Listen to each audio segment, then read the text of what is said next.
in things are accelerating, and Macbeth, it was an idea, but he has a moment where he kind of loses heart, and this is where it is in Act 1, Scene 7.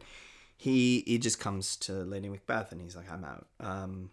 And she just rips into him, and it's worth looking at very carefully how he explores his vulnerability, and how she just she's so powerful. I think she's amazing. What's up with you? He's almost eaten. Why have you left the chamber? Have he asked for me? No, you not. He has. There's something so ridiculously intimate and real in their. I don't know why. I find it's banal. They're talking about dinner, and I mean it's part of a bigger strategy. But the way they speak, I'm very drawn to. He gets very formal. We will proceed no further in this business. You could see he's trying to distance himself from it, and he's trying to protect himself almost from her. She's gonna come at him. He hath look, and he gives reasons. Okay, look, he's honored me. I have bought golden opinions. I've got his support. Reputation. It would be so stupid to throw that away so soon, cast aside so soon. And she just, what is wrong with you? Was the hope drunk wherein you dressed yourself? So I think what's happening here, there's a metaphor. I mean, was your hope itself inebriated when you got dressed? Like, is it that you were kind of drunk and that's why you thought you could do this? That's where the hope came from. And is your hope now asleep? Was it overly so? Like you were just posing because you were drunk, and now are you asleep? And are you waking up now so green and pale at what it did so freely? So almost like, is this a hangover? I don't know if this is what she's going for. It just seems what I'm reading today. Oh, you're so pathetic.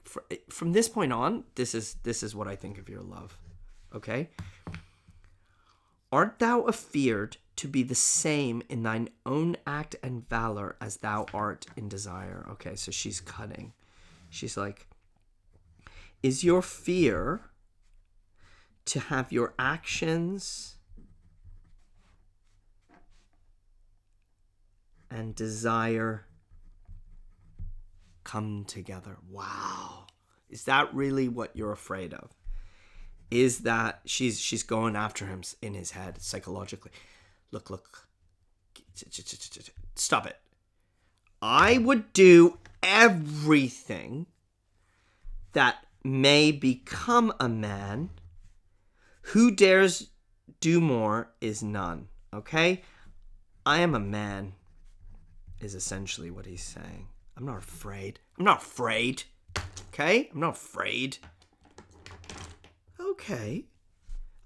If you're a man, what beast, what animal made you break this enterprise to me? Now, this is a really important line, I think, because a lot of people have this idea that it's Lady Macbeth's plan. But here in this line, we get the sense that it is Macbeth's plan. And it's Macbeth that shared it, and enterprise is like the business. It's really funny, this language. But why did you tell me about this? What's up with you? It's your plan. Were you an animal? What's going on? When you were gonna do it, when you dare do it, durst, what a great word. When you dare do it, then you were a man. She comes after his manhood. You were a man. I am a man. No. You were a man. And to be more than what you were, You would be so much more the man. She goes after him. She goes after him. Being more is man plus plus. You were more, you were stronger. You were even more of a man when you said you were going to do something. Okay? And, okay, a lot has been made of this. I think there's a lot to be said about what we're just about to read. Let's give the argument reading before we start to interpret this. She's basically trying to say, look, when I give my word, I do it. Okay, but the imagery she chooses is shocking and very disorienting to audiences and readers. I have given suck, this is the second time she's talking about breastfeeding, and I know how tender it is to love a babe that milks me. I would, okay, if it was smiling in my face, plucked my nipple from his boneless gums and dashed his brains out. If had I so sworn as you have. Okay? So the first thing to say is she has not smashed in little kids' brains, but she's just saying, if I give my word,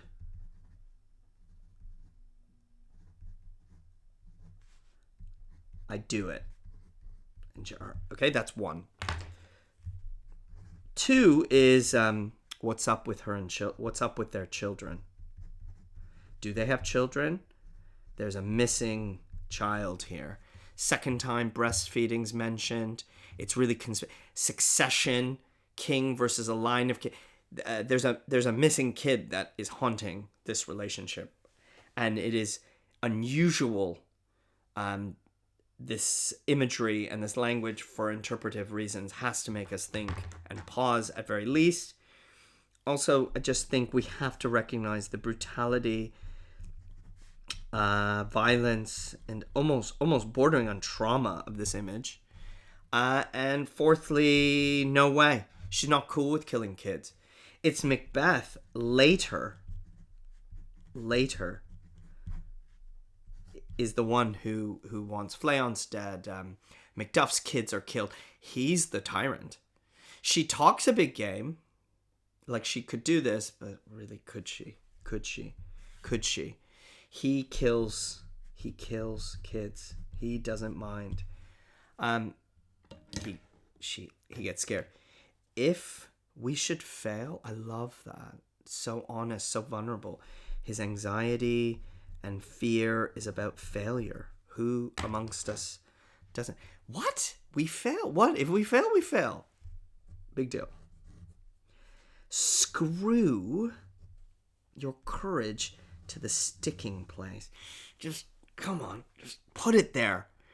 And we will not fail. It's real motivational murderer speak here. Motivational. Also, belief. Self-belief. Self-belief.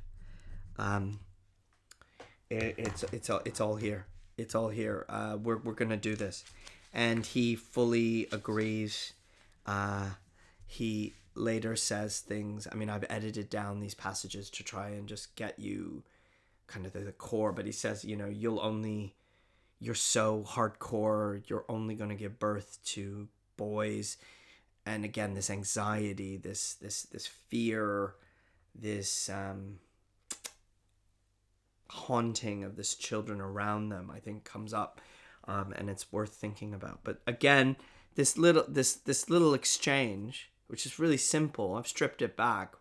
It's very revealing of their relationship, of Macbeth's doubts, of Lady Macbeth's drive, but also that this was Macbeth's plan.